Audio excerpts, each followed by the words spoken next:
படம் வந்து கிரிப்பா இல்லை, படம் வந்து படத்தினுடைய மைனஸே வந்து சுதா கங்காரா தான் அப்படின்ற விஷயங்களை சொல்கிறாங்க. அது சட்டை மாறெல்லாம் வந்து அவ்வளோ பெரிய கதையை வேஸ்ட் பண்ணிட்டாங்க அப்படின்னு சொல்ல. ஆக்சுவலாக உண்மையை சொல்ல போனால் திராவிட இயக்க பின்புலம் இருக்கிறவர்கள், இந்த மாதிரி தன்மை கொண்ட இயக்குநர்கள் வரிசையிலிருந்து வந்த ஒருவர் இந்த படத்தை வந்து அந்த புரிதல் இருக்கக்கூடிய இயக்குநர்களில் ஒருவர் வந்து இந்த படத்தை இயக்கியிருந்தால் இதனுடைய தன்மை மாறிடும். இந்த உணர்வு எனக்கும் ஏற்பட்டுச்சு. அவங்க வந்து என்னென்னா நேர் எதிர் முகாமில் இருக்கிறவங்க அந்த படத்தை கையாளுகிற போது சில மைனஸ் அவங்களை அறியாமலே வந்து அவங்க வந்து இந்த படத்தினுடைய அசல் தன்மை வந்து காட்டிட்டாங்க. கரெக்டாக தமிழ்நாடு முழுக்க பரவிய போராட்டத்தை இப்போ சிதம்பரம் அண்ணாமலை பல்கலைக்கழகம், பச்சையப்பன் கல்லூரி, மதுரை தியாகராசர் கல்லூரி, எல்லா இடங்களிலேயும் பரவிய மாணவர் எழுச்சி என்பது ஒரு கட்டத்துக்கு மேலே யாராலையுமே கட்டுப்படுத்த முடியலை. காவல்துறையால் கட்டுப்படுத்த முடியலை, துணை இராணுவத்தினால கட்டுப்படுத்த முடியலை. மொத்த இராணுவம் வந்து இறங்கினாலும் தமிழர்கள் வந்து தங்கள் மொழி சார்ந்த இந்த போராட்டத்திலே இறங்கிட்டாங்க. இனி வந்து அவங்கள வந்து ஒன்றும் செய்ய முடியாது என்று நூற்றுக்கணக்கான வேறு துப்பாக்கி சூட்டுக்கு ஆளானதற்கு பின்பும் கிளம்பி வர்றாங்க. ஏன்னா இந்த திரைப்படத்தில் கூட பராசக்தியில் கூட 1.5 லட்சம் போலீஸை வச்சுக்கிட்டு 30 கோடி பேரை எப்படா பிரிட்டிஷ்காரன் ஆள முடிச்சிச்சு. உயிர் பயந்தாண்டா எல்லாத்துக்கும். ஒருத்தனை சுட்டா 1 கோடி பேருக்கு கேட்கும். அதுதான் ஆளுவதற்கான தந்திரம் அப்படிங்கிற மாதிரி ஒரு டைலாக் வச்சுருக்கேன். இப்போ ஜனநாயகனுக்கு மட்டும்தான் ஆபத்துங்கிறது அல்ல, இங்கே 25 வெட்டு பராசக்திக்கு. முக்கியமான வாசகங்கள் எல்லாமே தீ பரவட்டும் சொல்றதுக்கு நீதி பரவட்டும்ங்கிறான். நீதி பரவுறதும் தீ பரவுதுன்னா உண்மையிலே தீ வச்சு விட்டாங்களே, எங்கேயாவது குடிசையை கொளுத்தி விட்டுருக்காங்களா? அப்படி கிடையாது. அது வந்து ஒரு ஓமை, ஒரு சொல்லாடல். எந்த கருத்தை சொன்னால் நான் உண்மையிலேயே வெளிப்பட்டு விடுவோம் என்று அச்சப்படுகிறான். ரங்கராஜ் பாண்டேலாம் வெளிப்படையாக பேசுகிறாரு.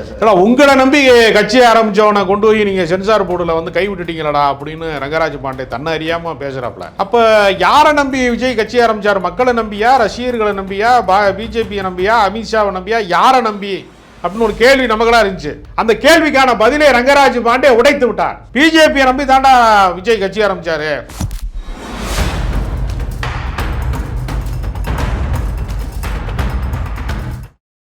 ப்ளூ பிரிண்ட் பார்வையாளர்களுக்கு வணக்கம். இன்று நம்ம இணைந்திருக்கும் சிறப்பு விருந்தினர் அரசியல் திறனாய்வாளர் ராஜகம்பீரன் அவர்கள். வணக்கம் சார். வணக்கம். பராசக்தி படம் அதனுடைய முன்னோட்டங்கள்லாம் வந்த பிறகு இது ஒரு பெரிய டிஸ்கஷனாக மாறும் அப்படின்ற விஷயங்கள் எல்லாமே பேசிகிட்டு இருந்தாங்க. அப்புறம் ஜனநாயகன் வர்சஸ் பராசக்தின்னு ஒரு பிரச்சனை வந்தது. அதுவும் நாளுக்கு நாள் பில்ட் ஆகிட்டே போயிட்டு இருந்தது சார். ஃபெஸ்டிவல்னாலே 2 படங்கள் வருவது எல்லாருக்குமே தெரிஞ்ச விஷயம் தான். பெரிய பெரிய ஸ்டார்களுடைய படங்கள் வரும். அதை நம்பி தான் இப்போது ஒரு பொங்கலுக்கோ தீபாவளிக்கோ படம் வந்தால் தான் அந்த 6 மாதத்தை வந்து தியேட்டர்கள் வந்து ஓட்ட முடியும் அப்படின்ற விஷயங்கள் இருக்குது. படம் நிறுத்தப்பட்டாலும் அந்த சைட்லேருந்து விஜய் தரப்புலேருந்து யாருமே பேசவே இல்லை. இந்த விஷயங்கள்லாம் எப்படி சார் புரிஞ்சுக்கிறது? இல்லை, ஜனநாயகன் படத்திற்கு வந்து தடை விதித்தது அப்படிங்கிற சென்சார் போர்டுடைய இது வந்து கண்டிக்கத்தக்கதுன்னு எல்லாருமே சொல்லிட்டாங்க, விஜயை தவிர. காங்கிரஸ் கட்சி சொல்லிட்டாரு, முதலமைச்சரே அந்த படத்துக்கு ஆதரவான குரலாக பேசிட்டாரு. வந்து எப்படி வந்து வருமான வரித்துறை, சிபிஐ, இடி ரைடெல்லாம் நீங்கள் பண்ணுவீங்களா, அமலாக்கத்துறை ரைடெல்லாம் பண்ணுவீங்களா, அந்த வரிசையில் சென்சார் போர்டை சேர்த்துட்டீங்களான்னு கேட்குறாரு. ஏன்னா எனக்கு தனிப்பட்ட அனுபவம் சென்சார் போர்டில் மெம்பராக இருக்கிறவங்களை பார்த்து எனக்கு ரொம்ப அதிர்ச்சியாக இருக்கிறது. திருப்பதி நாராயணனில் தொடங்கி ரவீந்திரன் துரைசாமி வரைக்குமே சென்சார் போர்டு மெம்பர், வலதுசாரிகள் என்று அறியப்பட்டவர்கள். ஆருத்ரா, ஆர்கே சுரேஷ் கூட இருக்கிறார் சார். ஆமாம், அது மாதிரி மிகப்பெரிய தியாகங்களை வந்து பொதுமக்களுடைய பணத்தை எல்லாம் மோசடி செய்தவர்கள், வழக்கில் இருக்கவங்கெல்லாம் சென்சார் போர்டு மெம்பராக இருக்கிறாங்கங்கிறது இருக்குல்ல. அப்போ இது ரொம்ப கொடுமையான விஷயமாக இருக்கிறது. நீங்கள் சென்சார் போர்டில் வந்து கல்வியாளர்கள், கலைஞர்கள், பல முக்கியமான கலைத்துறை செயல்பாட்டாளர்கள், இலக்கியவாதிகள், எழுத்தாளர்கள், அவங்களாம் சென்சார் போர்டில் மெம்பராக இருந்தது கடந்த காலங்களில் நிகழ்ந்திருக்கு. அதற்கு நேர் மாறாக சங்கிகள் மட்டுமே சென்சார் போர்டு மெம்பர்கள்ங்கிற இடத்தை நோக்கி நகர்த்துவதற்குல அது ரொம்ப முக்கியமான காரணம். இப்போ நான் நாராயணன் திருப்பதி வந்து பார்த்து இந்த படத்தை வந்து ஒரு இடதுசாரி சிந்தனை இருக்கிற ஒரு படம் வருதுன்னு வச்சுக்கோங்க, ஒரு பேச்சுக்கு பல பேர் அப்படி எடுக்கிறாங்கல்ல, வசந்த பாலன் மாதிரி இயக்குனர்கள், அவர் தான் சென்சார் போர்டு கட் பண்ணணுங்கிற சொல்லணும்னா எவ்வளோ கொடுமையானது பாருங்கள். அப்போ இது ஒரு தவறான ஒரு விஷயமாக இருக்கிறது. ஏன்னா சமீபத்தில் தான் சாகித்ய அகாடமி விருதையே வந்து முதல் முறையாக நிறுத்தியிருக்கான். என்னையை கேட்டுட்டு சொல்லுங்கிறான். எழுத்தாளர் தமிழ்ச்செல்வன் வந்து தேர்வு செய்யப்பட்டு விட்டார், ஆனால் அதை அறிவிக்க போகும்போது நிப்பாட்டிட்டாங்க. என்னையை கேட்டு கொடு அப்படின்னு சொல்கிறாங்கன்னா, அப்போ இனிமேல் பிஜேபி சார்ந்த ஆட்களுக்கு மட்டும்தான் சென்சார் போர்டா அப்படிங்கிற மாதிரி ஒரு சிக்கல் இருக்குது. பல எழுத்தாளர்கள் கோரிக்கையும் வைக்கிறான். நீ தமிழ்நாட்டுக்கென்று தனியாக ஒரு சாகித்ய அகாடமி உருவாக்கப்படணும், மத்திய அரசாங்கத்தை நம்ம வந்து அதுக்காக எதிர்பார்த்து காத்திருக்கக்கூடாது என்கிற ஒரு குரலும் வருகிறது. இப்போ ஜனநாயகனுக்கு மட்டும்தான் ஆபத்துங்கிறது அல்ல, இங்கே 25 வெட்டு பராசக்திக்கு. முக்கியமான வாசகங்கள் எல்லாமே தீ பரவட்டும் சொல்றதுக்கு நீதி பரவட்டும்ங்கிறான். நீதி பரவுறதும் தீ பரவுதுன்னா உண்மையிலே தீ வச்சு விட்டாங்களே, எங்கேயாவது குடிசையை கொளுத்தி விட்டுருக்காங்களா? அப்படி கிடையாது. அது வந்து ஒரு ஒரு ஓமை, ஒரு சொல்லாடல். எல்லாத்தையுமே நீக்கியிருக்காங்க. ஒரு ஒரு கை குழந்தையோட வந்து இந்திய ஆதிக்க எதிர்ப்பு போரிலே நின்று கொண்டிருக்கிற ஒரு பெண்மணி வந்து துப்பாக்கி சூட்டுக்கு ஆளாகிறாங்கிறப்ப அவள் சுடப்படுகிற காட்சி நீக்கப்பட்டிருக்கு. ஆனால் உண்மையிலேயே வந்து அப்படி நிகழ்ந்திருக்கிறது. இப்போ நம்ம கண்ணு முன்னாடி நம்ம பார்த்தோம், தூத்துக்குடி துப்பாக்கி சூடு சம்பவம் எப்படி நிகழ்ந்ததுங்கிறத நம்ம பார்த்தோம். ஒரு தனிப்பட்ட வேதாந்தாங்கிற ஒரு நிறுவனத்திற்கு ஆதரவாக பொதுமக்களை சுடுறான்னா, அந்த வேதாந்தா நிறுவனம் தான் பாஜகவுக்கு அதிகமான தேர்தல் நிதி கொடுத்துருக்குறாங்கிற விஷயம்லாம் வருது இல்லையா? அப்போ இவர்கள் யாரினுடைய ஆளாக இருக்கிறான்? அதில் ஒரு முக்கியமான வசனம் வரும். பிரிட்டிஷ்காரனுக்கு எதிராக போராடுன நீங்கள் இப்போ எங்களுக்கு எதிராக போராடுறீங்க, அவனோட ஒடுக்குமுறையெல்லாம் உங்கள்கிட்ட வந்துருச்சா அப்படின்னு காங்கிரஸ்காரனை பார்த்து கேட்பதாக ஒரு டைலாக் கூட அதில் வந்திருக்கு. அப்போ அதிகார வர்க்கமாக மாறுகிற போது நேற்றைய போராளிகளாக, கடந்த காலத்திலே போராளிகளாக இருந்தவர்கள் கூட அதிகார மையமாக மாறுகிற போது அவர்களும் ஒரு அரக்கர்களாக மாறிடுறான், கொடூரமானவனாக மாறிடுறான் அப்படிங்கிற விஷயத்தையெல்லாம் படம் கன்வே பண்ணியிருக்கு. இந்த ஒரு தலைமுறை திராவிட இயக்கம் என்ன செய்தது இந்த நாட்டுக்கு? நீங்கள் என்ன வந்து கிரிப்பாக இல்லை, படம் வந்து படத்தினுடைய மைனஸே வந்து சுதா கங்காரா தான் அப்படின்ற விஷயங்களை சொல்கிறாங்க. அது சட்டை மாறன்லாம் வந்து அவ்வளோ பெரிய கதையை வேஸ்ட் பண்ணிட்டாங்க அப்படின்னு சொல்லி. ஆக்சுவலாக உண்மையை சொல்ல போனால் திராவிட இயக்க பின்புலம் இருக்கிறவர்கள், இப்போ உதாரணத்துக்கு இப்போ வந்து உயிருக்கு போராடிக்கிட்டு இருக்கார் பாரதி ராஜா, அந்த மாதிரி தன்மை கொண்ட இயக்குநர்கள் வரிசையிலிருந்து வந்த ஒருவர் இந்த படத்தை வந்து அந்த புரிதல் இருக்கக்கூடிய இயக்குநர்களில் ஒருவர் வந்து இந்த படத்தை இயக்கியிருந்தால் இதனுடைய தன்மை மாறிடும். இந்த உணர்வு எனக்கும் ஏற்பட்டுச்சு.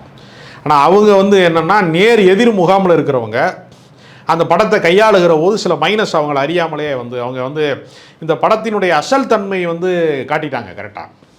ஆனால் இந்த படத்தை என்டர்டெயின்மெண்ட்டாக மாற்றணும் அப்படின்னு ஒரு இடம் இருக்குல்ல, ஒரு 40% உண்மைகளை மையமாக வைத்தால் கூட 60% வந்து புனைவுகளால் நிரப்பப்படுற இடத்துல காதல் காட்சிகள் வைக்கணும், தம்பி சென்டிமெண்ட் வைக்கணும், ஒரு பாட்டி சென்டிமெண்ட் வைக்கணும், இதுக்கிடையில் ஆக்ஷன் சீன் வைக்கணும், வழக்கமான சினிமாவுக்கான காதல் காட்சிகளுடைய இது வந்து சாங் வைக்கணும், அப்புறம் வந்து ஒரு படத்துக்கு வந்து கதாநாயகர் தானே வில்லன் ஒருத்தன் இருக்கேன் அப்படின்னு சொல்கிறதுக்காக ஒரு எதிர் கதாபாத்திரமாக வந்து ஜெயம் ரவியை வந்து கொண்டு வந்து ரவி மோகன் பேர் மாற்றிட்டார். அவர் இன்னும் வாயில் வரமாட்டேங்குது யாருக்குமே.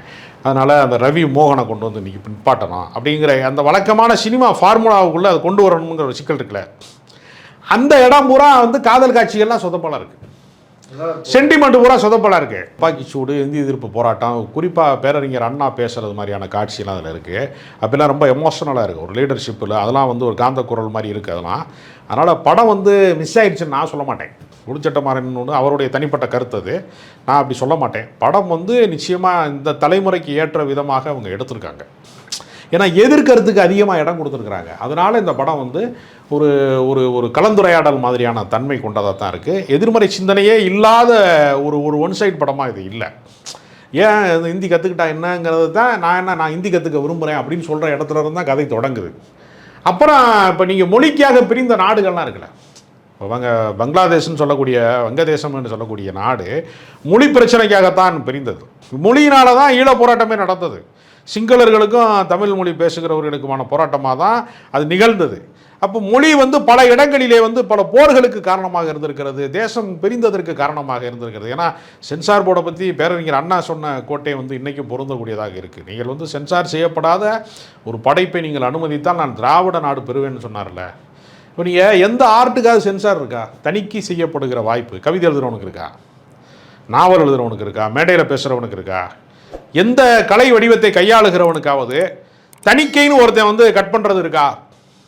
எதுவுமே இல்லையே. சினிமா மட்டும்தான் காட்சி ஊடகம் மனசை ரொம்ப பாதிக்கும் அப்படிங்கிற ஒரு இடத்துல வருகிற போது அது வந்து இப்போ நீங்கள் ஒரு வடமாநில இளைஞரை வந்து அடித்தாங்க 4 பேர் சேர்ந்து அப்படிங்கிறது வந்து ஒரு வீடியோ எடுத்து வந்தோன்னா அது அவ்வளோ வைரலாக பரவாச்சு. ஒருவேளை அந்த வீடியோ காட்சி இல்லாமல் வெறும் பிரிண்ட் மீடியா மட்டும் இருக்கக்கூடிய காலகட்டமாக இருந்துச்சுன்னு வச்சுக்கோங்களேன், ஒரு பெட்டி செய்தி, வடமாநில இளைஞர் தாக்கப்பட்டார், மர்ம நபர்கள் வந்து போலீஸ் வந்து வலைவீச்சு அப்படின்னு போட்டாங்கன்னு வச்சுக்கோங்களேன், ஒரு பெட்டி செய்தியாக மாறி இருக்கும். அது காட்சி வடிவத்தில் வந்து ஒரு விஷுவலாக வந்து அதை ஒருத்தன் அவனே அடித்தவனே அந்த கருக்கனே எடுத்து போட்டதுனால அது வைரல் ஆகும்போது தமிழ்நாட்டில் வந்து பாதுகாப்பு இல்லையா வட மாநில தொழிலாளருக்கு அப்படிங்கிற குரல் வருது இல்லையா? அப்போ காட்சி வடிவத்தை பார்த்து அரசாங்கங்கள் வந்து பயப்படுகிறது. புரட்சி ஏற்பட்டு விடக்கூடாது, மாற்றம் ஏற்பட்டு விடக்கூடாது, இப்போது ஆளுகிறவனுக்கு பாதிப்பு வந்து விடக்கூடாது, நில உடைமை சமுதாயத்தில் இருக்கிறவனுக்கு வந்து அது வந்து அந்த அதிகாரம் குறைந்து விடக்கூடாது, சாதி ஆதிக்கம் மிக்கவனுக்கு இந்த சாதி ஆதிக்கம் குறைந்து விடக்கூடாது என்கிற இந்த செட்டப்பை மாற்றிடாமல் வச்சுருங்கடா அப்படின்னு சொல்கிறதுக்கு தான் சென்சார் போர்டே வச்சுருக்கான். அதனால் அவர்கள் வேலையை சிறப்பாக செய்கிறாங்க. அதை தாண்டி வந்து ஜனநாயகம் வந்திருக்கணும். பராசக்தியினுடைய 25 வெட்டையும் தாண்டி அந்த படம் வந்து அதன் கதையின் ஆன்மா சிதைக்கப்பட முடியலை. இது வரைக்கும் விஜய் எதுவுமே பேசலையா சார்? அட்லீஸ்ட் வந்து ரசிகர்களுக்காக இந்த படம் இப்போ வரலனாலும் பிறகு வெளியாகும், இந்த மாதிரியான பிரச்சனைகள் இருக்குன்னு எதுவுமே பேசாதுங்க. பிறர் பிரச்சனைக்கு பேசாதவர், திருப்பரங்குன்றம் விஷயத்துக்கு பேசாதவர், சர்வே தூணை ஆதரிக்கிறேன்னாவது சொல்லியிருக்கலாம். தீபத்தூணில் ஏற்ற முடியலைன்னா சர்வேல இருந்தால் ஏற்றணும்னு கூட சொல்லியிருக்கலாம். எந்த கருத்தை சொன்னால் நான் உண்மையிலேயே வெளிப்பட்டு விடுவோம் என்று அச்சப்படுகிறார். ரங்கராஜ் பாண்டேலாம் வெளிப்படையாக பேசுகிறாரு சார். உங்களை நம்பி கட்சியை ஆரம்பித்தவனை கொண்டு போய் நீங்கள் சென்சார் போர்டில் வந்து கைவிட்டுட்டீங்களடா அப்படின்னு ரங்கராஜ் பாண்டே தன்னை அறியாமல் பேசுகிறாப்புல. அப்போ யாரை நம்பி விஜய் கட்சி ஆரம்பித்தார்? மக்களை நம்பியா, ரசிகர்களை நம்பியா, பிஜேபியை நம்பியா, அமித்ஷாவை நம்பியா, யாரை நம்பி அப்படின்னு ஒரு கேள்வி நமக்கெல்லாம் இருந்துச்சு. அந்த கேள்விக்கான பதிலை ரங்கராஜ் பாண்டே உடைத்து விட்டார். பிஜேபியை நம்பி தாண்டா விஜய் கட்சி ஆரம்பித்தார் அப்படிங்கிற உண்மையை அவர் உடைச்சிட்டாரு. இதுக்கு பின்னாடியே நம்மை போன்றவர்கள் வந்து ஏற்கனவே அதை தான் சொல்லிக்கிட்டு இருக்கோம். அதை நம்பாதவங்க ரங்கராஜ் பாண்டே வார்த்தையாவது நம்புவாங்க நான் நினைக்கிறேன். பராசக்தி போன்ற வரலாற்று பின்புலம் கொண்டிருக்கக்கூடிய பல திரைப்படங்கள் வெளிவரணும். எல்லா போராட்டங்களையும், இது மாதிரி போராட்டங்கள், இடதுசாரிகளுடைய போராட்டங்கள் இருக்கிறது, எத்தனையோ போராட்டங்கள் இருக்கிறது. தமிழ்நாட்டிலே வந்து இந்த மாதிரி வந்து சாணிப்பால் கொடுத்து சவுக்கடி நடந்த போராட்டங்கள்லாம் இருக்கிறது. கம்யூனிஸ்ட் கட்சியில் ஒடுக்கப்பட்ட மக்கள் மீது, பட்டியலின மக்கள் மீது நடந்த பெரிய போராட்டங்கள்லாம் இருக்கிறது. அதெல்லாம் திரைப்படமாக வர வேண்டும். ஒரு வரலாற்றை வந்து மையமாக வைத்து வரக்கூடிய திரைப்படங்களின் வரிசை வந்து வெற்றி படமாக மாறுகிற போது இந்த ஜேர்னல் படங்கள் நிறைய வரணுங்கிறதா என்னுடைய கருத்து. ஜனநாயகனுக்கு சர்டிஃபிகேட், சென்சார் சர்டிஃபிகேட் மறுக்கப்படுது. இந்த பக்கம் பராசக்திக்கு 25 கட்டு கொடுத்துருக்காங்க சார். குறிப்பாக சொல்லணும்னா தீப்பரவட்டம் அந்த வார்த்தை அவங்களுக்கு டிஸ்டர்பன்ஸாக மாறி இருக்கு. அண்ணா தான் ஆளுகிறார் அந்த வாக்கியத்தையும் மாற்ற சொல்லியிருக்கிறாங்க. தமிழ்நாட்டு அரசியலை வந்து தீர்மானித்ததனுடைய திசைவழி போக்கை தீர்மானித்ததில் பேரறிஞர் அண்ணாவிற்கு ஒரு பெரும் பங்கு இருக்கிறது. பெரியாரின் கருத்துக்கள் என்பது வெகுஜன நம்பிக்கைக்கு விரோதமானது. அவன் சாதியை நம்புவான், சாமியை நம்புவான், எல்லா வந்து பள்ளி வந்து கத்துச்சு அப்படின்னாலும் அவன் நம்புவான், எல்லா விதமான ஜாதகங்களையும் எல்லா விதமான நம்பிக்கைகளையும் கொண்டவனாக இருப்பான். கடவுள் நம்பிக்கையை நம்புகின்ற சமூகத்தில் கடவுளை மற அப்படின்றது ஒரு பிரச்சனை இல்லை. அது மட்டும் இல்லை, கடவுளை கூட அவன் வந்து சில நேரம் அவனே கைவிடுவான். கடவுளே உனக்கெல்லாம் கண்ணு இல்லையான்னு கூட கேட்குறான். பக்தனாக இருக்கிறவனே கேட்குறான். சாவு விழுந்த வீட்டிலலாம் போனீங்கன்னா கடவுளை திட்டுறாங்க. அது கூட பிரச்சனை இல்லை. சாமியை கூட சில இடங்களில் விட்டுறான், சாதியை விட மாட்டேங்கிறான். ஒடுக்குமுறைக்கு ஆளாக்கப்படுகிற மக்களை வந்து நம்ம இப்படி வைத்திருக்கிறோமே என்கிற குற்ற உணர்ச்சி கூட அவனுக்கு கிடையாது. அப்போ எல்லாரும் நம்புகிற விஷயங்களை சொல்லி ஆட்களை திரட்டுறது இருக்குல்ல, சாதிக்காக திரண்டு வா, ஆதிக்க சாதி நம்மெல்லாம் ஆண்ட பரம்பரையே திரண்டு வா அப்படின்னா திரண்டு வந்துடுவான். நம்மெல்லாம் ஒரே மதத்தை சேர்ந்தவன், பெரும்பான்மை மதத்தை சேர்ந்தவன், நம்ம தான் அந்த உலகத்திலேயே வந்து சிறந்த மதத்தை வந்து உலகத்திலே நம்ம தான் கண்டுபிடிச்சிருக்கோன்னு சொன்னால் மத மாநாட்டுக்கு அழைக்கிறோம்னா எல்லாருமே வந்துடுவான். அப்போ சாதியாக மக்களை அணி திரட்டுவது எளிதானது, மதமாக மக்களை அணி திரட்டுவது எளிதானது. சாதியற்றவனே திரண்டு வா அப்படின்னு ஒரு கூட்டத்தை திரட்ட முடியுமா?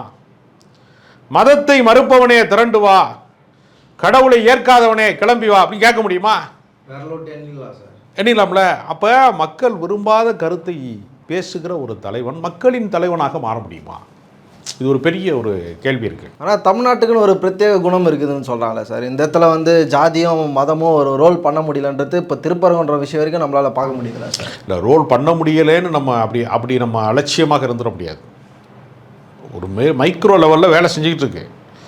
ஒரு அதிகாரத்தினுடைய அளவில் அது மாறலை அப்படின்னு வேணால் சொல்லலாம். ஒரு பெரிய கிளர்ச்சியாக வந்து அது வந்து அதாவது திருப்பரங்குன்றத்தை அயோத்தியா மாற்ற முடியல. ஆனால் திருப்பரங்குன்றத்தில் வந்து நீங்கள் வந்து மெல்ல மெல்ல இப்போ என்ன செய்கிறேன்னா, சமீபத்திய நேற்றைய தகவல், அந்த சிக்கந்தர் தர்காவுக்கு போவதற்கான அந்த பாதை இருக்குல்ல, அந்த வழிப்போக்கில் இருக்கக்கூடிய குடியிருப்புகள், அதை கடந்து தான் போகணுங்கிற குடியிருப்புகளில் ஒரு குறிப்பிட்ட சமூகத்தை சேர்ந்தவர்கள் இருக்கிறான். அவன் காலங்காலமாக இதற்கு ஆதரவு நிலைப்பாட்டில் இருக்கிறான். அந்த நிலைப்பாட்டில் இருக்கிறவனை போய் அதிமுகவில் இப்போ எம்எல்ஏவாக இருக்கக்கூடிய ராஜன் செல்லப்பா, நீ வந்து முழுக்க வந்து இஸ்லாமியர்கள்லாம் இங்கே போகக்கூடாதுன்னு சொல்லு, எங்களை தாண்டி எப்படி போவேன்னு சொல்லு அப்படின்னு போய் அவர் தன்னுடைய சாதி பேரை சொல்லி சாதி ரீதியாக அந்த அவருடைய சமூகத்தை சேர்ந்த மக்கள் இங்கே இருக்கிறார்கள் என்பதற்காக அவர்களை தூண்டி விட்டார். ஏன் தூண்டி விடுறாருன்னா, திருப்பரங்குன்றம் தொகுதியை எங்களுக்கு கொடுங்கன்னு பாஜக வந்து பரிசோதனை களமாக மாற்றுவதற்கு முயற்சி செய்கிறது. ராஜன் செல்லப்பா கொடுக்க முடியாது, அது என்னோட தொகுதிங்கிறாரு. அப்போ நீ என்ன சங்கியாக மாறுறது? நான் மாறுறேன். அப்படின்னா அவரே அந்த இடத்துக்கு அந்த வேலையை செய்கிறாரு. அப்போ அதிமுக வந்து பாஜகவை மாறக்கூடிய ஒரு காட்சி ஒரு பக்கம் நம்ம பார்த்துட்ருக்கோம். அது அதிமுக கடலில் அடிமை திமுகவை மாறிடுச்சு. அப்படிங்கிற இடத்துல ராஜன் செல்லப்பாவே மதவாதத்தை தூண்டுகிற வேலையை வந்து அந்த சமூக மக்களிடத்தில் வந்து பரப்புகிற. அப்போ நம்ம வந்து எளிதாக கடக்க முடியாது. தமிழ்நாடு வந்து அப்படியே மதச்சார்பற்ற பூமி, சமூக நல்லிணக்கத்துக்கான பூமி என்பது உண்மைதான். ஆனால் அவன் வேலை செய்கிறாங்கிறத நம்ம மறுக்க முடியாது. நம்ம அதுக்காக வந்து எளிதாக கடந்துட்டு நம்ம கனவு நிலைப்பாட்டிலேயே தொடர முடியாது. அப்போ மக்கள் விரும்பாத கருத்தை பேசி மக்களை திரட்டுகிற ஆற்றல் என்பது யாருக்கு இருக்கிறதுனா பேரறிஞர் அண்ணாவுக்கு இருந்தது. அண்ணாட்ட இருக்கக்கூடிய மிக சிறப்பான விஷயம் என்ன அப்படின்னா, தன்னை போல் இன்னொரு தலைவன் உருவாகிவிடக்கூடாது என்று நினைக்கிற பல தலைவர்கள் எங்கே பல இடங்களில் பார்க்குறோம். ஒரு லோக்கலில் ஒரு கிராமத்தில் பஞ்சாயத்து தலைவர் இருந்தால் கூட இன்னொருத்தையும் பஞ்சாயத்து தலைவராக வந்துடக்கூடாதுங்கிறதுக்கு வேலை தான் அதிகமாக செய்வான். அரசியல் வேலையை விட, சமூக செயல்பாட்டை விட இன்னொருத்தையும் கிளம்பிடக்கூடாதுன்னு நினைப்பான். இன்னொரு தலைவன் உருவாகாமல் பார்த்து கொள்கிற தலைவர்களுக்கு மத்தியில் தன்னை சார்ந்திருக்கிற, தன்னை சூழ்ந்திருக்கிற எல்லாரையுமே, ஒரு தென்னந்தோப்பில் எல்லா மரமுமே வந்து எப்படி வந்து நிமிர்ந்து உயர்ந்து நிற்குமோ அது மாதிரி தன் தம்பிகள் எல்லாரையும் தலைவர்களாக பார்க்குற பண்பாடு இருக்கல, அது வந்து நீங்கள் எந்த தலைவன்ட்டையுமே பார்க்க முடியாது. இன்றைக்கி வந்து என் கட்சியில் நீ இரு, எத்தனை பொறுப்புகள்லையும் இரு, தலைவராக நான் மட்டும் இருப்பேன் அப்படிங்கிறத அனைத்து கட்சி கோட்பாடு. நிரந்தர தலைவர் தானே சார்? ஆமாம், நிரந்தர பொதுச் செயலாளர், நிரந்தர தலைவர் அப்படிங்கிற ஒரு கான்செப்டை வந்து எல்லா கட்சியுமே ஏறத்தாழ வந்து அறிவிக்கப்படாத ஒரு அஜெண்டாவாக அது வேலை செய்கிறது எல்லா அரசியல் கட்சி. அண்ணாட்ட வந்து அது கிடையாது. அண்ணா வந்து ஒரு ஆகச்சிறந்த ஒரு ஜனநாயகவாதி அப்படிங்கிறதுக்கு அது ஒரு மிக முக்கியமான எடுத்துக்காட்டு. அப்போ மக்களை ஒன்று திரட்டுவதற்கு எதை ஆயுதமாக பயன்படுத்துவது? மதத்தை வந்து ஆயுதமாக கையிலே எடுத்தால் நாம் எந்த மதத்தை கையில் எடுக்கிறோமோ அது அந்த மதம் அல்லாதவர்கள் நமக்கு எதிராக பாதிக்கப்படுவாங்க. அப்போ இன்னொரு வேற என்ன செய்யணும்? சாதியை கையில் எடுத்தால் அந்த சாதி அல்லாதவர்கள் அதற்கு எதிரானவர்களாகவோ பாதிக்கப்படுகிறவர்களாகவோ மாறிடுவாங்க. ஒரு சாதியின் எழுச்சி என்பது இன்னொரு சாதிக்கு எதிரானதாக மாறிடுகிறது. குரு பூஜையில் அரசியலில் பார்க்குறோம். ஒரு ஜாதியை திரட்டுவதன் மூலமாக இன்னொரு ஜாதி அந்த பகுதியில் பதட்டத்துக்கு ஆளாகிறார்கள். அப்போ அதெல்லாம் இல்லாமல் ஒரு மொழியை கையில் எடுக்கிற அரசியலை என்ன செய்கிறார்ல, செய்கிற போது அந்த மொழி பேசாதவன் இருக்கான்ல, தமிழ் மொழியை தாய்மொழியாக கொள்ளாதவன் இருக்கான்ல, அவன் அந்த இயக்கத்துக்கு வர்றான். அவனை அரவணைக்கிற அன்பு இருக்குல்ல, அதுதான்.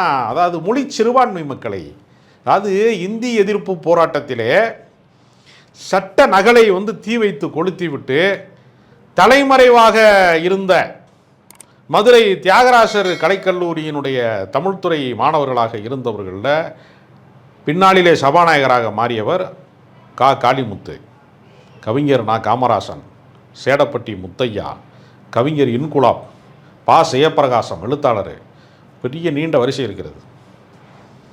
இதில் சட்ட நகலை தீ வைத்து கொளுத்தி விட்டு காவல்துறையினுடைய வேட்டையாடுவதற்காக காவல்துறை தேடப்படக்கூடிய மிக முக்கியமான குற்றவாளிகளாக அறிவிக்கப்பட்ட காளிமுத்து காமராசன் வந்து சிவகங்கை மாவட்டத்தினுடைய இடைக்காட்டூர் பக்கத்தில் இருக்கக்கூடிய வைகை ஆற்றங்கரையில் அவருடைய நண்பராக, அவருடைய கல்லூரி தோழராக இருக்கக்கூடிய அசன் முகமது வீட்டில் தலைமறைவாக ஒளிஞ்சிருக்காங்க.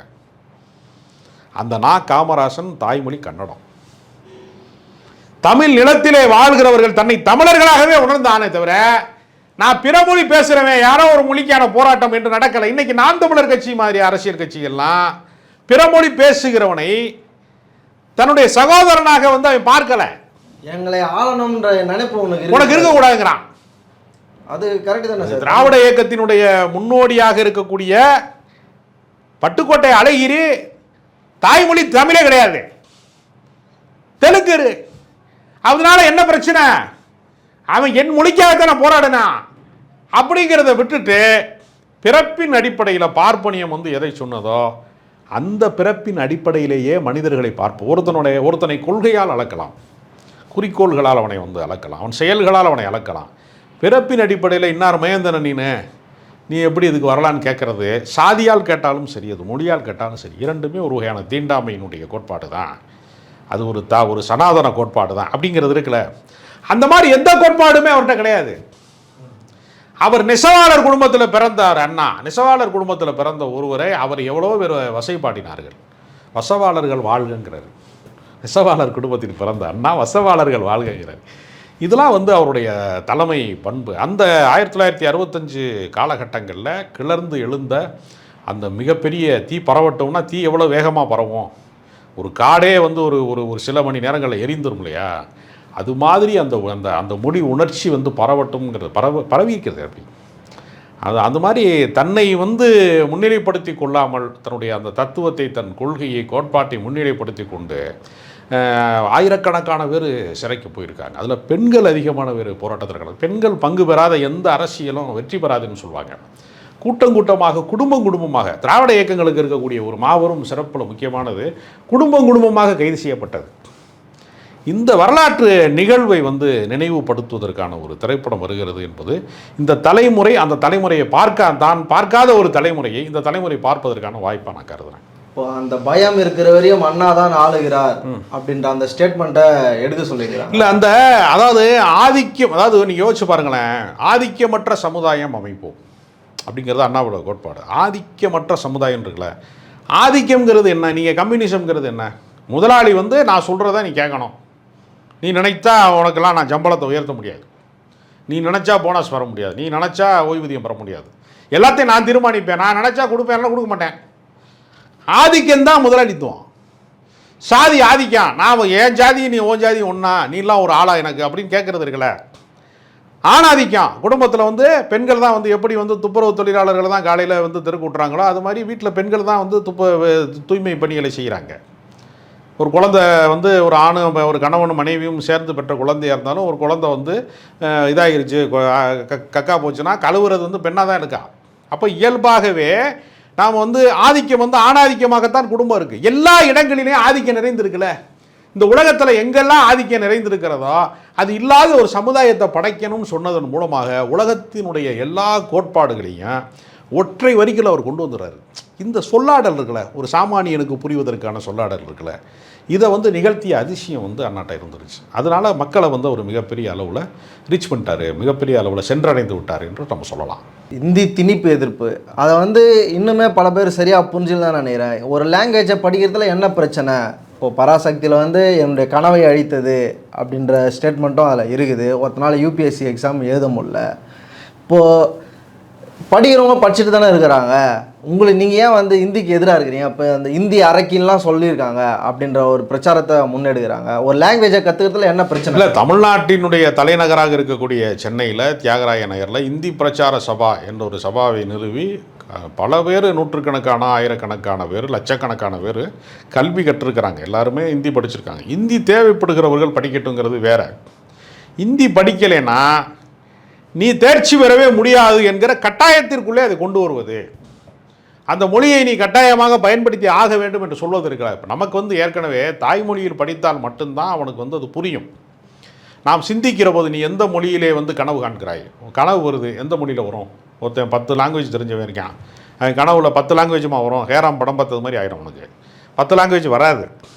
அப்போ தாய்மொழியிலே தான் ஒருவன் சிந்திக்க முடியும். சிந்தித்து அதை இன்னொரு மொழிக்கு கன்வெர்ட் பண்ணி தான் பேச முடியும். அப்போ சுயமாக சிந்திப்பதற்கு இப்போ இந்த தலைமுறையில் வந்து ஆங்கில வழி கல்வி அதிகமாக இருக்குது. ஆங்கில வழி கல்வியில் படித்தவனுக்கு பல பேருக்கு சுய சிந்தனையே இருக்காது. அது காரணம் என்ன அப்படின்னா, இந்த தலைமுறையில் இருக்கக்கூடிய சிந்தனையினுடைய தேக்கம் வந்து ரொம்ப பெரிய அளவில் தேங்கி நிற்பதற்கு காரணமே தாய்மொழி வழி கல்வி இல்லாததான். அப்போ தாய்மொழியின் வழியாக கல்வியை கற்றுக்கொண்டு இந்த உலகத்தோடு தொடர்பு கொள்வதற்கும் உயர்கல்வி பெறுவதற்கும் வேறு வாய்ப்பில்லை என்பதனால நம்ம ஆங்கிலத்தை ஏற்றுக்கொள்கிறோம். 3வது மொழி ஒன்று நமக்கு தேவையில்லை, 2 மொழி போதும். இந்த இருமொழி கொள்கையின் வழியாக நாம் உலகத்தோடு தொடர்பு கொள்ள ஒரு மொழி, கற்றுக்கொள்வதற்கு ஒரு மொழி போதும் அப்படிங்கிற ஒரு கோட்பாட்டை முன்னிலைப்படுத்துகிறாங்க. இந்தியாவில் அதிகமாக ஹிந்தி பேசுகிறது இருக்கும்போது ஹிந்தி கற்றுக்கிறதுல என்ன பிரச்சனை? இல்லை, அது ஹிந்தி பேசுகிற மாநிலங்கள் ஒன்று தனியாக இருக்கிறது. இந்தி பேசுகிற மாநிலங்கள் இன்றைக்கு நம்ம அழைக்கப்படக்கூடிய பல மாநிலங்களில் அவர்களுடைய தாய்மொழியை இழந்திருக்கான். இப்போ குஜராத்தி வந்து இருக்குது அப்படின்னா அவனுக்கு தாய்மொழி வந்து ஹிந்தி கிடையாது, அவன் வந்து அவனுடைய தாய்மொழி இழந்திருக்கான். இன்றைக்கி அதனால தான் மகாராஷ்டிராவிலேருந்து பல மராத்தி இழந்துட்டோம், நம்மளுடைய தாய்மொழியை இழந்துட்டோம் அப்படின்னு இன்றைக்கி பல மொழிகளில் வந்து போராட்டங்கள் வந்து பல மாநிலங்களில் வந்து இன்றைக்கி மீண்டும் வந்து உயிர் பெறுது அந்த போராட்டம். ஆனால் அதற்கெல்லாம் முன்னோடியாக நம்ம வந்து இதை இருந்திருக்கிறோம் அப்படிங்கிறது தான் ரொம்ப ஒரு வரலாற்று சிறப்புமிக்க விஷயம். அதாவது ஒரு தன் காதலுக்காக உயிர் நீத்தவன் இருக்கான், தாய்நாட்டுக்காக உயிர் நீத்தவன் இருக்கான், மொழிக்காக உயிர் நீத்த ஒரு இனம் இருக்கிறது என்றால் அது தமிழினம் மட்டும்தான். உலக வரலாற்றில் எங்குமே வந்து மொழிக்காக ஒருவன் வந்து உயிர் கொடுத்தான் அப்படிங்கிறது எங்குமே கிடையாது. துப்பாக்கி சூட்டுக்கு ஆளாகி நூற்றுக்கணக்கான பேர் வந்து இறந்துருக்காங்க. அதை இந்த திரைப்படத்தில் பராசக்தியில் மிக தெளிவாக ஆய்வு செய்யப்பட்டு யார் யார் என்னென்னங்கிறதெல்லாம் விவரம்லாம் எழுதி பொள்ளாச்சியில் நடந்த அந்த காவல்துறையினுடைய அடக்குமுறை அத்துமீறல்களில் நூற்றுக்கணக்கான பேர் வந்து சிதைக்கப்பட்டார்கள், இதெல்லாம் இந்த சம்பவங்களே பெரிய அளவில் பேசப்படாத விவாதமாக இருந்ததை அதையும் வந்து ஒரு பெரிய அளவில் கலாய்வு செய்து ஏறத்தாழ அதை வந்து அவங்க எடுத்திருக்கிறாங்க. தமிழ்நாடு முழுக்க பரவிய போராட்டத்தை இப்போ சிதம்பரம் அண்ணாமலை பல்கலைக்கழகம், பச்சையப்பன் கல்லூரி, மதுரை தியாகராசர் கல்லூரி, எல்லா இடங்களிலேயும் பரவிய மாணவர் எழுச்சி என்பது ஒரு கட்டத்துக்கு மேலே யாராலையுமே கட்டுப்படுத்த முடியலை. காவல்துறையால் கட்டுப்படுத்த முடியலை, துணை இராணுவத்தினால கட்டுப்படுத்த முடியலை. மொத்த இராணுவம் வந்து இறங்கினாலும் தமிழர்கள் வந்து தங்கள் மொழி சார்ந்த இந்த போராட்டத்திலே இறங்கிட்டாங்க, இனி வந்து அவங்கள வந்து ஒன்றும் செய்ய முடியாது என்று நூற்றுக்கணக்கான பேர் துப்பாக்கி சூட்டுக்கு ஆளானதற்கு பின்பும் கிளம்பி வர்றாங்க. ஏன்னா இந்த திரைப்படத்தில் கூட பராசக்தியில் கூட 1.5 லட்சம் போலீஸை வச்சுக்கிட்டு 30 கோடி பேரை எப்படா பிரிட்டிஷ்காரன் ஆள முடிஞ்சிச்சு. உயிர் பயந்தாண்டா எல்லாத்துக்கும். ஒருத்தனை சுட்டா 1 கோடி பேருக்கு கேட்கும். அதுதான் ஆளுவதற்கான தந்திரம் அப்படிங்கிற மாதிரி ஒரு டைலாக் வச்சுருக்கேன். அப்போ எல்லா போராட்டங்களுக்கும் ஒடுக்குமுறை வந்து எங்கிருந்து பிறக்கிறதுனா துப்பாக்கி முனையில் இருந்து தான் அரசியல் அதிகாரம் பிறக்கிறது. வன்முறைக்கு எதிராக நீங்கள் வந்து வன்முறையை கையில் எடுத்து விடாதீர்கள், கலவரம் செய்து விடாதீர்கள், போராட்டம் செய்து விடாதுன்னு போராட்டக்காரர்களுக்கு புத்தி சொல்வானே தவிர போலீஸ்காரனுக்கு இதை திருப்பி சொல்ல முடியுமா? லத்தியால் அடிக்காதீர்கள், துப்பாக்கியால் சுடாதீர்கள், நீங்கள் வந்து வன்முறையில் வந்து இறங்காதீர்கள், நீங்கள் வந்து ரப்பர் குண்டுகளை வந்து நீங்கள் வந்து கண்களிலே வந்து பாய்ச்சாதீங்க அப்படி எங்கேயாவது சொல்ல முடியுமா? நம்ம தண்ணீர் குண்டுகளை பாய்ச்சாதீர்கள் அப்படிலாம் சொல்ல முடியாது. அப்போ ஒரு சார்பு வன்முறை தான் அது. அரசாங்கம், அதாவது நீங்கள் தனி மனிதன் வந்து ஒரு செயலில் வந்து பயங்கரவாதத்தில் ஈடுபடுறான், தனிநபர் படுகொலையில் ஈடுபடுறான், சித்திரவதையில் ஈடுபடுறான், தனிநபர் பயங்கரவாதம் என்பதை தடுக்க முடியும். கும்பல் வன்முறையை கூட இன்னொரு கும்பலை ரெடி பண்ணிட்டா கேங் வார நடத்தி கூட நிறுத்த முடியும். ஆனால் அரச பயங்கரவாதம் என்பது நீங்கள் வந்து என்கவுண்டர் செய்கிறவனை அரசாங்கமே வந்து உத்தரவு போட்டு என்கவுண்டர் செய்து விட்டால் ஒரு வேளை அவனுக்கு பதக்கம் கொடுக்குறாங்க, பதவி உயர்வு கொடுக்குறாங்களே தவிர அவன் மீது கொலை வழக்கு பதிவு செய்ய முடியாதுல்ல. மனித உரிமை மீறலுக்கு சட்டப்பூர்வமான அங்கீகாரம் கொடுத்துட்டா எதுவுமே செய்ய முடியாதுல்ல. அப்போ எல்லா போராட்டங்களுக்கு பின்னாடியும் இருக்கக்கூடிய ஒடுக்குமுறை என்பது காவல்துறையால் தானே ஒடுக்கப்படுகிறது, காவல்துறை தானே வேட்டையாடுகிறது. அப்போ அவன் ஒரு முறை ஜெயிலுக்கு போயிட்டான்னா அவனுக்கு வந்து அவன் இனிமேல் அந்த தைரியத்தை அவன் இழந்துருவான், அந்த குடும்பம் அவனை பார்த்து கதறும். அதனால தானே கொடும் சட்டங்களை ஏற்றுக்கிறவன், பொடா சட்டம் தடா சட்டம் மாதிரி மிகப்பெரிய கடுங்காவல் சட்டங்களை உருவாக்குறவங்க அந்த சட்டங்களை யார் மீது பாய்ச்சுகிறாருன்னு ஒரு கேள்வி இருக்குது. இப்போ சிறுபான்மை மக்கள் மீது, தலித்துக்கள் மேலும், போராடுகிறவர்கள் மீது, ஒடுக்கப்பட்ட சமூகங்களின் மீது தான் அதிகமான பணி. ஜெயிலுக்கு போனீங்கன்னா ரிசர்வேஷன் வந்து தலைகீழாக இருக்கும். அதிகார மையத்தில் ரிசர்வேஷன் பூரா ஆதிக்க சாதிக்கும் உயர் சாதிக்கும் தானே சொல்கிறவன்ட்டே இருக்குன்னா, ஜெயிலில் பெரும்பான்மை யாருன்னு பார்த்தீங்கன்னா ஒடுக்கப்பட்ட மக்களாக இருக்கிறான், சிறுபான்மை மக்களாக இருக்கான். அப்போ எங்கெல்லாம் யாரெல்லாம் புறக்கணி நம்ம கேட்ட இடத்துல இடஒதுக்கீடு கிடைக்காம நம்ம கேட்காத இடத்துல இடஒதுக்கீடு கொடுக்குறான்னா இந்த காவல்துறை அத்துமீறல்கள் குறித்து திரைப்படம் வருவதற்குல அது ஏறத்தாழ இதற்கு நம்ம வெற்றிமாறனுக்கு தான் நன்றி சொல்லணும். அவர் தான் அந்த விசாரணை படத்தில் அதை தொடங்கி வச்சார், போலி என்கவுண்டர் விஷயத்தை தொடங்கி வச்சார். அதன் தொடர்ச்சியாக விடுதலை தொடர்ந்து வந்து நம்ம மாரி செல்வராஜுடைய திரைப்படங்கள், அந்த தொடர்ச்சியினுடைய ஒரு நீட்சியாக தான் நம்ம வந்து இப்போ வந்திருக்க பராசக்தியை பார்க்கட்டும். அதுதான் சார் பிரச்சனை. இல்லாத பிரச்சனையாக மீண்டும் பேசுகிறாங்க. இப்போ ஏற்கனவே வெற்றிமாறன் படங்களுக்கும் பாரஞ்சித் படங்களுக்கும் என்ன சொல்லுவாங்கன்னா, ஜாதி பிரச்சனையே இல்லை, மாரி செல்வராஜ் படத்துக்கு ஜாதி பிரச்சனையே இல்லை, எல்லோரும் ஒன்றா மண்ணா தான் பழகுறோம், இதுக்கப்புறம் இன்னமும் ஜாதியை வச்சு பொழப்பு நடத்துகிறாங்கன்னு அவங்க மேலே ஒன்று. இப்போ பராசக்தி படத்துக்கு என்ன சொல்கிறாங்கன்னா, இந்தி பிரச்சனையே இல்லை, இப்போ மீண்டும் தேர்தலுக்காக இந்த படத்தை வந்து எடுத்து மக்களுக்கு ஒரு உணர்ச்சியை ஊட்டி அதன் மூலமாக ஓட்டு வாங்கிறதுக்காக இந்த படத்தை எடுத்துருக்கிறாங்க அப்படின்னு சொல்கிறாங்க. இது எப்படி சார் பாரு?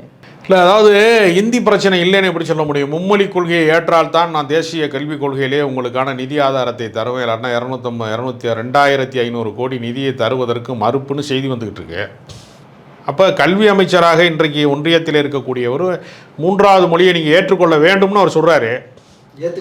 நவோதயா பள்ளிக்கூடங்களை வந்து நாங்கள் திறப்போம் அப்படின்னு சொல்கிறாங்க, அதிகமான பள்ளிக்கூடங்களை திறப்போம், இந்தியை நாங்கள் கொண்டு வந்து சேர்ப்போம், என்ன செய்கிறேன்னு பார்ப்போம் அப்படின்னு சொல்கிறாங்க. இப்போ இந்தி திணிப்பு இல்லை என்று நம்ம எப்படி சொல்வது? இப்போயும் இருந்துக்கிட்டு தானே இருக்கு.